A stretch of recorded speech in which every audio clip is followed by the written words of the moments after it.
Hello, I'm Stuart. Before we start, we want to share that this video uses AI for graphics and voice, but all the information is manually researched by our team. Here in the video, we will share the details for the SoundMap error code 403. As per our research, the error comes when users try to open drops or claim their streaks in the SoundMap app. The error stops the animation and forces users to reopen the app and scan again. According to our research, this error may occur if drops are opened too quickly or if there is a temporary issue with the app's connection. Sometimes the error may also appear randomly and affect users for hours.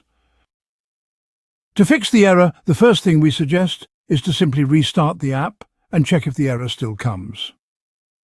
If the error still comes, try turning off your Wi-Fi and cellular data, then turn them back on. After that, reopen the app and try again. If the error still persists, uninstall and reinstall the app. Then check if this fixes the issue. At last, if the error still continues, it might be a temporary glitch from the app's side. In this case, wait for some time and try again later. Thanks for watching. This is all we have for the error. If this video helped, don't forget to like, share and subscribe. Have any questions or issues? Drop them in the comments below. See you in the next one.